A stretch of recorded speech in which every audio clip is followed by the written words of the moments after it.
semua, balik lagi di Tanya Ahu yuk. Wih, mau tanya dong, eh, tips membeli rumah dan strategi yang diperlukan untuk diperhatikan sebelum membeli rumah. Atau gampangnya tips membeli rumah. Apa aja sih yang perlu diperhatiin? Oke, thank you Chat. So, membeli rumah itu kan suatu keputusan yang besar ya. Jadi pastinya memerlukan yang namanya pertimbangan yang matang dan strategi yang tepat. So, di sini ada beberapa tips yang gue bisa bagiin. Yang pertama, evaluasi dulu nih Chat, kebutuhan dan preferensi rumah yang seperti apa yang pengen kita cari. Jadi kita bisa juga start dari tentukan lokasinya. Pastinya kan kita akan pilih lokasi itu sesuai dengan kebutuhan kita.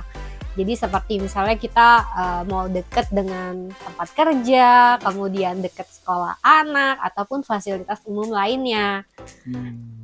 Terus kita juga bisa pilih nih rumah, tipe-tipe rumah yang cocok dengan kita.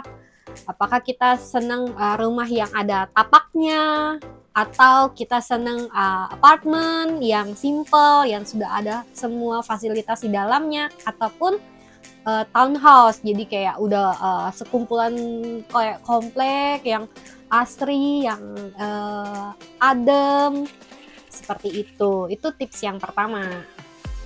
Oke, jadi yang pertama adalah kita harus cari tahu dulu apakah dekat sama tempat kerja atau lingkungan yang sesuai kita pengenin ya. Jadi jangan kayak maksain yang penting punya rumah tapi ujung-ujungnya malah nggak betah di rumah.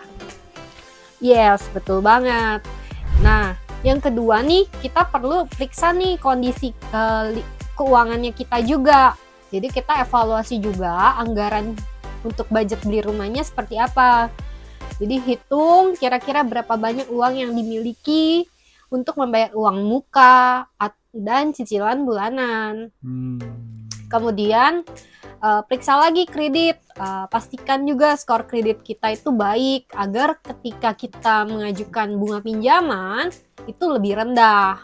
Oh, ternyata skor kredit itu mempengaruhi bunga ya? Ya, betul banget Chart. Dan hitung juga biaya lainnya, jadi kayak misalnya ada pajak, asuransi juga, biaya pemeliharaan, biaya notaris, dan lain-lain. Nah, di sini makanya pentingnya ikutin episode aku yang sebelumnya ya. Biar Betul, tahu nih betul, cara betul. ngitung-ngitungnya. Hahaha. Nah, banyak banget nih Chat sekarang tuh developer tawarin ke para anak-anak milenial atau Gen Z kalau misalnya cari rumah itu DP-nya 0%. Wah, iya. Tapi kita harus tahu juga ya, perhatikan bunganya ya. Iya. Nah, lu bayangin deh Chat kalau dia DP 0%, nanti berapa ya floating bunga yang harus dihadapi ketika ada lonjakan kenaikan biaya cicilannya. Itu juga perlu diperhatikan. Supaya nggak kaget. Jadi itu bisa ditanyain ya, Hui, tapi ke bank sebelum kita mau mulai kredit. Yes. Better sih kalau gue saranin kalau misalnya memang kita belum siap untuk punya rumah, lebih baik kita nabung dulu Chart. Jadi kita juga nggak memaksakan kita harus punya rumah nih. Tahu pas floating kita kesusahan sendiri ya. Betul, malah income kita itu lebih rendah daripada cicilan biaya rumahnya. Tips yang ketiga itu persiapkan dokumennya. Jadi di sini ketika kita membeli rumah itu ada dokumen-dokumen penting yang perlu dipersiapkan seperti identitas pribadi kita, slip gaji, rekening koran kita, dan laporan kredit kita. Terus? Nah, terus kita juga survei nih harga pasarnya.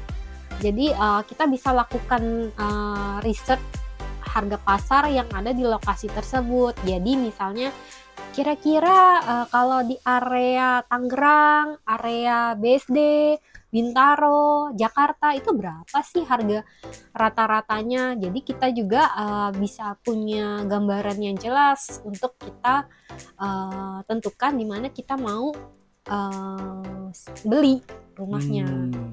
Yang keempat itu kita kalau misalnya kita ini punya keterbatasan yang namanya untuk bisa memilih sendiri, kita bisa yang namanya pakai jasa profesional. Jadi kan banyak tuh ya agent-agent real estate yang terpercaya. Nah, kalian bisa konsultasi tuh sama mereka. Jadi kan mereka punya hitungannya, bisa mempersiapkan kita juga gitu kan. Kita harus cari yang seperti apa gitu. Jadi tugas si agent ini adalah membantu kita untuk menemukan rumah yang sesuai dan melakukan negosiasi harga juga. Tapi itu berarti nggak jadi akan lebih mahal nantinya, atau? Kita bisa dapat informasi dari agent real estate itu, misalnya ternyata ada rumah yang lagi BU, atau ada rumah yang kayak baru areanya masih ada promo-promo. Ya tentunya dong, kita pasti karena kita pakai jasa mereka, ya mau nggak mau kita harus bayar yang namanya fee agent atau ya fee agent jual atau fee agent beli kalau kita mau titip jual beli sama si agent tersebut gitu. Terus selain kita punya jasa agent tadi, jasa agent real estate, kita juga ada ya jasa inspeksi rumah tuh, Cat. Oh, jadi kayak mereka yang ngecekin nih rumah masih layak apa enggak. Iya, jadi kalau misalnya kita mau cari rumah second, kita perlu tuh baiknya kita cek dulu kondisi bangunannya baik nggak, ada masalah nggak yang kayak tersembunyi.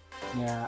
Tahu-tahu kita belinya murah, ternyata renovnya juga butuh biaya yang besar. Terus rayap di mana-mana, Betul, bocor di mana-mana. Betul. Itu biaya yang nggak bisa kehitung tuh. Yes, betul banget.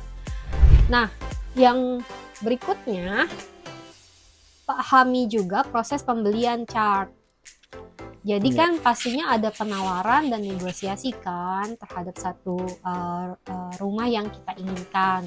Jadi setelah kita menemukan rumah yang cocok, ajukan penawaran dan negosiasi harga. Jadi kita bisa dapat harga yang terbaik gitu. Mantap. Terus dari situ juga ketika kita sudah punya harga yang cocok, kita bisa lakukan perjanjian jual beli. Nah, pastikan tuh semua syarat-syarat dan ketentuannya dijelaskan dengan jelas di dalam perjanjian jual beli tersebut. Yang terakhir, kalau misalnya ternyata kita sudah DP, kemudian kita mau ngajuin KPR, nah pastinya ajuin juga kredit kepemilikan rumah, di mana itu memerlukan pembiayaan dari bank. Nah, yang berikutnya adalah lakukan due diligence. Jadi kita bisa juga nih lakukan cek legalitas dan lingkungan area rumah yang kita mau ambil. Jadi pastikan rumah yang kita ambil itu punya sertifikat yang sah dan tidak ada sengketa. Dan pastikan juga lingkungan sekitar rumahnya itu aman dan nyaman untuk kita tinggali. Karena gue pernah punya pengalaman hampir sedikit tidak belajar ya, maksudnya sedikit salah lah dalam memilih rumah gitu kan. Apa tuh? Gue nggak lakukan yang cek legalitas dan lingkungannya tuh seperti apa gitu kan. Terutama waktu gue ambil rumah, gue lebih cenderung ya udah karena teman gue developernya, terus gue ambil tuh sama dia gitu kan. Nah itu tuh penting banget, kita tuh harus pilih developer yang terpercaya dan memang pastinya rumah itu pasti dibangun dengan baik dan benar. Nah yang terakhir nih Chart, kita perlu punya yang namanya dana cadangan. Wah. Jadi dana cadangan ini gunanya adalah untuk dana darurat, di mana pastikan ketika kita memiliki dana darurat itu untuk keperluan yang tak terduga. Jadi setelah membeli rumah itu kan pasti adalah biaya pemeliharaan, kemudian ada juga misalnya ternyata rumah second harus perbaikan dan biaya lain-lainnya gitu, Chart. Jadi kalau kita nggak siapin dana cadangan, tahu-tahu kita memerlukan dana yang besar, mau nggak mau kita jadi pinjem bank lagi. Iya, malah misalkan tiba-tiba ada yang harus diservis, bingung. Betul. Jadi ternyata dana cadangan ini masuk di bagian dari perencanaan keuangan juga ya, berarti ya, dana darurat. Ya nggak sih? Betul banget. Dana darurat berarti bisa dipakai juga untuk servis rumah dan sebagainya ya. Iya. Oke, thank you Huy. Thank you, Chart.